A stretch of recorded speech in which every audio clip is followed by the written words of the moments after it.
இருக்கு பாருங்க. இதை வந்து ஸ்நாக்ஸாகவும் செஞ்சு சாப்பிட்லாம், பிரேக்ஃபாஸ்ட்டுக்கும் செய்யலாம். டேஸ்ட் வந்து அவ்வளோ சூப்பராக இருக்கும். வீடியோக்குள்ளார போகிறதுக்கு முன்னாடி நீங்கள் நம்ம சேனலுக்கு புதுசாக இருந்தால் சேனலை மறக்காமல் சப்ஸ்கிரைப் பண்ணிவிட்டு பக்கத்தில் இருக்க பெல் ஐக்கனே அப்படியே கிளிக் பண்ணிக்கோங்க. அப்போ தான் நான் போடுற எல்லா வீடியோஸும் உங்களால் மிஸ் பண்ணாமல் பார்க்க முடியும். இப்போ செய்ய ஸ்டார்ட் பண்ணலாம். அதுக்கு ஒரு மிக்சிங் பவுல் எடுத்துக்கலாம். அதில் வந்து 1 கப் அளவுக்கு நான் மைதா மாவு சேர்த்துக்கிறேன். மைதா மாவு சேர்த்து செஞ்சிங்கன்னா தான் டேஸ்ட் வந்து நல்லா வரும். 1 கப் அளவு சேர்த்ததுக்கப்புறமா இதில் தேவையான அளவு உப்பு சேர்த்துக்கோங்க. பாருங்கள், இந்தளவுக்கு உப்பு சேர்த்துக்கிறேன். உங்கள் டேஸ்ட்டுக்கு தகுந்த மாதிரி நீங்கள் உப்பு சேர்த்துக்கலாம். உப்பு சேர்த்துட்டு கூடவே வந்து கொஞ்சமாக மஞ்சத்தூள் சேர்த்துடுறேன். ஒரு 1/2 ஸ்பூன் அளவுக்கு சேர்த்துக்கோங்க. சேர்த்துட்டு இது எல்லாத்தையும் ஒரு ஸ்பூன் வச்சு நல்லா மிக்ஸ் பண்ணிக்கலாம். ட்ரை பவுடராக இருக்கும் போது எல்லாத்தையும் நல்லா மிக்ஸ் பண்ணிங்கன்னா ஒன்றோட ஒன்று நல்லா மிக்ஸ் ஆகி வந்துடும்.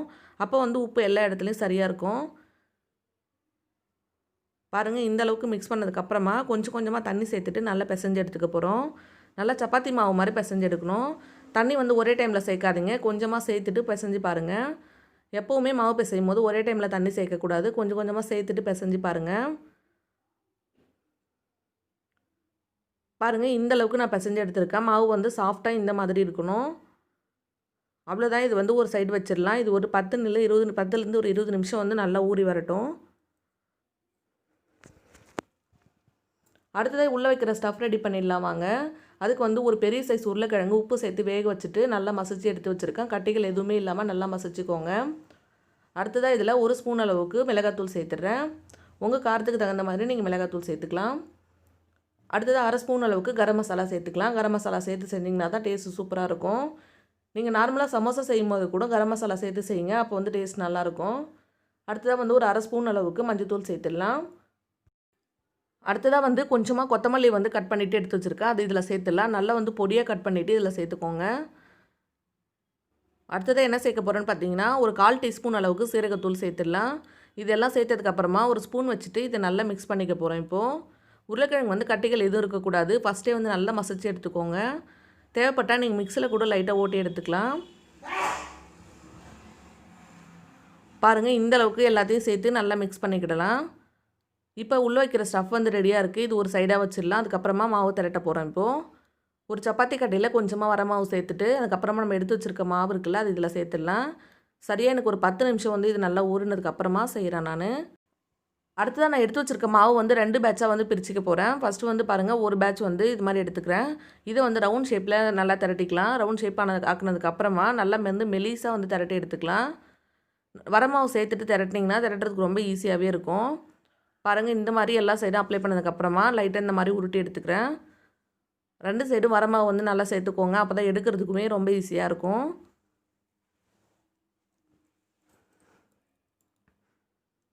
அவ்வளோதான் ஃப்ரெண்ட்ஸ், இந்த அளவுக்கு வந்து நல்லா திரட்டி எடுத்துடலாம். பாருங்கள், எடுக்கிறதுக்கு எவ்வளோ ஈஸியாக இருக்குன்னு. இந்தளவுக்கு மெலிசாக இருந்தால் போதும்.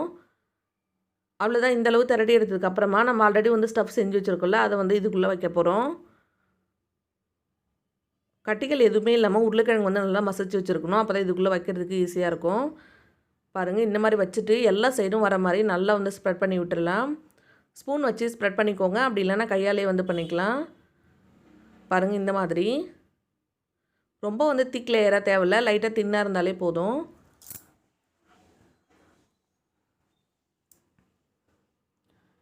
எனக்கு ஸ்பூனால் பண்ணுறதுக்கு வந்து கன்வீனியண்ட்டாக இல்லை, அதனால நான் கையால் பண்ணிக்கிறேன். பாருங்கள், இந்த மாதிரி ஃபுல்லாக வந்து ஸ்ப்ரெட் பண்ணிவிட்டேன். அதுக்கப்புறமா வந்து இது ரோல் பண்ணிக்க போகிறேன். ரொம்ப வந்து டைட்டாக ரோல் பண்ணணும்னு இல்லை, லைட்டாக வந்து இந்த மாதிரி ரோல் பண்ணி எடுத்துக்கோங்க. ரொம்ப ஈஸியாகவே இருக்கும். நீங்கள் வரமாவு சேர்த்துட்டு பண்ணிங்க அப்படின்னா மறுபடியும் ரோல் பண்ணுறதுக்கு ஈஸியாக இருக்கும், கீழே கொஞ்சம் கூட ஒட்டாது. அவ்வளோதான், இந்த மாதிரி ரோல் பண்ணி எடுத்தாச்சு. இப்போது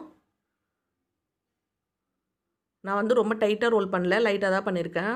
அடுத்த ஒரு கத்தி வச்சுட்டு இது இப்போ நம்ம கட் பண்ணிக்க போகிறோம். பாருங்கள், இந்த மாதிரி கட் பண்ணி எடுத்துக்கலாம்.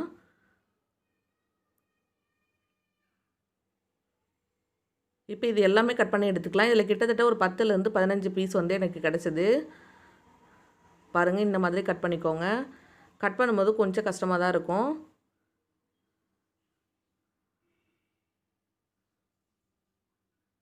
பாருங்கள், இந்த மாதிரி ரவுண்ட் ஷேப்பில் வரணும். எடுத்து வச்சுருக்க எல்லா மாவையும் நான் இதே மாதிரி வந்து கட் பண்ணி எடுத்துகிட்டு காட்டுறேன் பாருங்கள். பார்க்குறதுக்கு எவ்வளோ அழகாக இருக்குது பாருங்கள். இந்த மாதிரி கட் பண்ணி எடுத்துக்கலாம் எல்லாத்தையும். அவ்வளோதான், எல்லாமே வந்து பொரிக்கிறது ரெடியாக இருக்குது. அடுத்து வந்து நம்மளுக்கு என்ன தேவைன்னு பார்த்தீங்கன்னா, ஒரு சின்ன பவுலில் வந்து கொஞ்சமாக வந்து மைதா மாவு சேர்த்துக்கிறேன். ஒரு 2.5 ஸ்பூன் அளவுக்கு நான் சேர்த்துக்கிறேன். நான் எடுத்து வச்சுருக்கிறதுக்கு 2.5 ஸ்பூன் வந்து எனக்கு சரியாக இருக்கும். அவ்வளோதான். இப்போ நம்ம 2 1/2 ஸ்பூன் அளவுக்கு மைதா மாவு சேர்த்ததுக்கப்புறமா இதில் கொஞ்சமாக சால்ட்டு சேர்த்துக்கலாம். கொஞ்சமாக சேர்த்துக்கோங்க. சால்ட்டு சேர்த்துட்டு இது நல்லா மிக்ஸ் பண்ணிக்கிடலாம் இப்போது.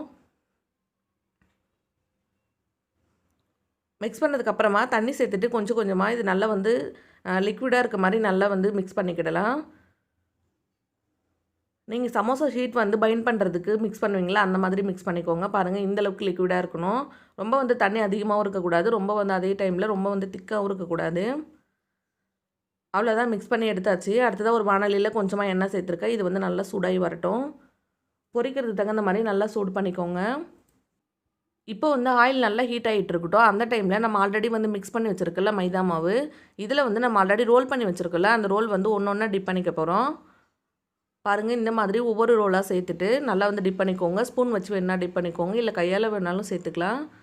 சேர்த்துட்டு இந்த மாதிரி டிப் பண்ணிவிட்டு கொஞ்சம் கூட தண்ணி எதுவுமே இல்லாமல் இந்த மாதிரி ஃபில்டர் பண்ணிவிட்டு எடுத்துக்கலாம். அவ்வளோதான். இந்த மாதிரி எடுத்த எல்லாத்தையுமே பார்த்திங்கன்னா நம்ம சூடாக இருக்க எண்ணெயில் போட்டு பொரிச்சு எடுத்துட வேண்டியது தான். இது செய்கிறது பார்த்திங்கன்னா ரொம்ப ஈஸி தான். டேஸ்ட்டு பார்த்திங்கன்னா அவ்வளோ சூப்பராக இருக்கும். குழந்தைங்கள்லேருந்து எல்லாருக்குமே ரொம்ப பிடிக்கும். உண்மையாலுமே சொல்கிறேன், டேஸ்ட் அவ்வளோ சூப்பராக இருந்தது. கண்டிப்பாக நீங்களும் செஞ்சு ட்ரை பண்ணி பாருங்கள், உங்களுக்கு ரொம்ப பிடிக்கும். எப்பவும் ஒரே மாதிரி ஸ்நாக்ஸ் செய்யாமல் இந்த மாதிரி டிஃப்ரெண்ட்டாக செஞ்சு கொடுத்து பாருங்கள். நீங்கள் இதை பிரேக்ஃபாஸ்ட்டு கூட செய்யலாம், ரொம்பவே நல்லாயிருக்கும். கெச்சப் வச்சு கூட சாப்பிட்லாம். அடுத்ததாக ஒன்று ஒன்றா இதில் சேர்த்துட்டு பொரிச்சிட போகிறேன். ஒரே டைமில் வந்து நிறைய சேர்க்காதீங்க, கொஞ்சமாக சேர்த்துட்டு பொரிச்சிக்கோங்க. 2 சைடும் வந்து நல்லா பொரிஞ்சு வரணும். நான் வந்து கையாலே டிப் பண்ணிவிட்டு சேர்த்துக்கிறேன். உங்களுக்கு கையாலே வந்து செய்கிறதுக்கு ஈஸியாக இருந்தது அப்படின்னா கையாலே சேர்த்துக்கலாம், இல்லை நீங்கள் ஸ்பூனால் கூட மிக்ஸ் பண்ணிவிட்டு சேர்த்துக்கலாம். இப்போ நம்ம எடுத்து வச்சுருக்க எல்லாத்தையும் இதே மாதிரி சேர்த்துடலாம். நான் வந்து 3 பேட்சாக வந்து பொரிச்சு எடுத்துக்கிட்டேன். சேர்த்ததுக்கப்புறமா ஒரு சைடு வந்து ஒரு 5 நிமிஷம் நல்லா வேகட்டும், அது வரைக்கும் வெயிட் பண்ணலாம். வெந்ததுக்கப்புறமா இன்னொரு சைடும் திருப்பி விட்டுடலாம். பாருங்கள் இந்த மாதிரி இன்னொரு சைடும் திருப்பி விட்டுட்டு 2 சைடும் வந்து இப்போ நல்லா வேக வச்சு எடுத்துக்க போகிறோம். நம்ம மேலே வந்து மாவு கோட் பண்ணியிருக்கிறதால வந்து பிரிஞ்சு வராது, பயப்படாமல் செய்யலாம். அவ்வளோதான், 2 சைடும் வந்து நல்லா ஃப்ரை ஆகி வந்துருச்சு. இப்போ வந்து வெளியில் எடுத்துட வேண்டியது தான். பார்க்குறதுக்கே எவ்வளோ சூப்பராக இருக்குது பாருங்கள். குழந்தைங்கள்லேருந்து எல்லாருக்குமே இது ரொம்ப பிடிக்கும். நல்லா ஃப்ரை பண்ணதுக்கப்புறமா வெளியில் எடுத்துடுறேன் நான். இதே மாதிரி நான் எடுத்து வச்சுருக்க எல்லா மாவையும் வந்து சேர்த்துட்டு ஃப்ரை பண்ணி எடுத்துக்க போகிறேன். நல்லா வந்து ஆயில் வந்து ஃபில்டர் பண்ணிவிட்டு அதுக்கப்புறமா வெளியில் எடுத்துருங்க. ஆயில் ஏதாவது பொரிக்கும் போது பார்த்து பொரிங்க. ஆயில் வந்து தேவையான அளவு மட்டும் சேர்த்துக்கோங்க, அதிகமாக சேர்த்துக்காதீங்க. அவ்வளோதான் ஃப்ரெண்ட்ஸ், பொரிச்சு எடுத்தாச்சு. பார்க்குறதுக்கு ரொம்பவே சூப்பராக இருக்குது பாருங்கள். கண்டிப்பாக நீங்களும் செஞ்சு ட்ரை பண்ணி பாருங்கள். எப்படி வந்ததுன்னு சொல்லி என் கூட கமெண்ட்டில் மறக்காமல் ஷேர் பண்ணிக்கோங்க.